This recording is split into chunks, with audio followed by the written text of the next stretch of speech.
Hello, coaches. Welcome to the Coach C Basketball Analytics Podcast. In this episode, I want to explain my theory of analytics basketball and why the way most teams train and teach the game limits how players think. Too often, drills, strategies, and game plans are built around patterned and guided responses. When training is built this way, players learn how to react, but they do not learn why they are reacting. They follow structure instead of understanding the mathematical meaning behind their decisions. This episode is about using analytics to develop analytical critical thinking so players understand how their decisions affect points per possession instead of repeating predictable behavior. For me, analytics basketball is not about telling players what to do. It is about helping players understand the numerical logic of the game. Every decision on the floor changes the value of a possession, including points per possession and possession time. Some decisions improve those numbers. Others reduce them or benefit the opponent. When players understand that relationship, decision-making changes. The reference point becomes the data, not a subjective evaluation. The game becomes something they think through, not something they simply react to. Strategy and the game plan fit into that same logic. They are not about calling actions or running common plays. They exist to clarify what matters numerically in a game. They help players understand how decisions increase a team's points per possession and reduce the opponent's. When that understanding is clear, decisions are no longer guided by patterns, but by numbers. Most teams teach strategies and drills through read and react patterns and common actions like pick and roll or drive and kick that almost every team runs. On the surface, it looks like freedom. In reality, the responses are still guided. Players learn how to move and when to move, but they do not understand the mathematical meaning behind those choices. Decisions become movement without understanding, and possessions are repeated instead of being solved. When drills and style of play are predictable and patterned the same way everyone else plays, decision-making and playing smart are no longer the differentiators, and superior talent and size will prevail. Analytics basketball is about changing that.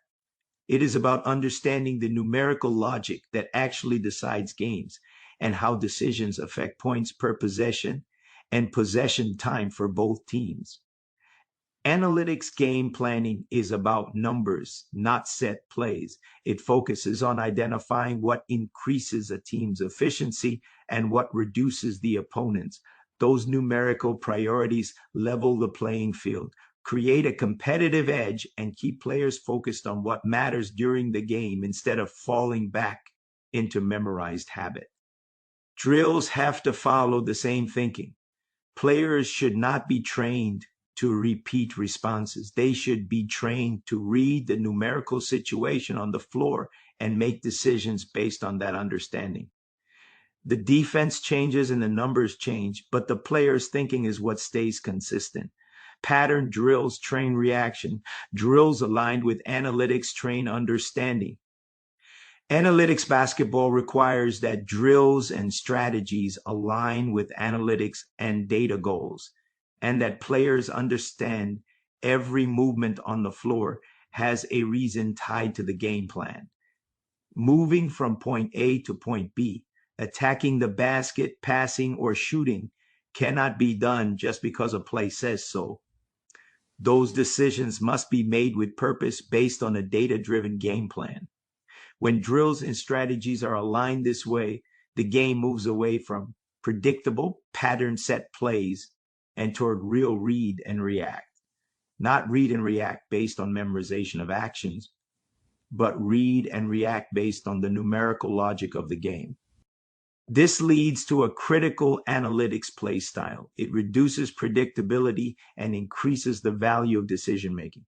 It shifts the game away from scripted possessions and toward solving numerical problems in real time.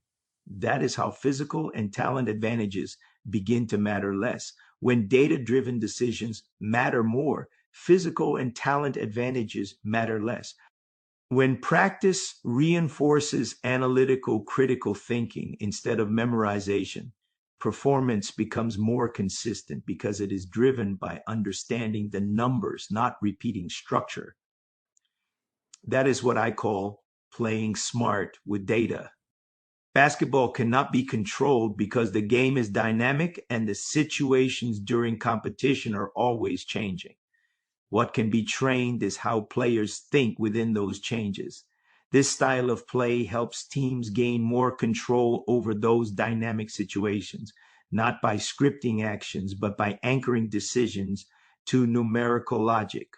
When players understand how their decisions affect points per possession, they stop relying on patterned and guided responses and start solving the game through the data that actually decides outcomes. I truly believe basketball analytics is a gift to teams with inferior talent. It gives them a real chance to compete, win games, and compete for championships. It levels the playing field. I've been there, I've lived it. Coaches, this wraps up today's episode. Thank you for taking the time to listen and for being here. If anything in this episode needs clarification, or if you want to talk through how these ideas apply to your own program, feel free to reach out. I'll see you in the next episode.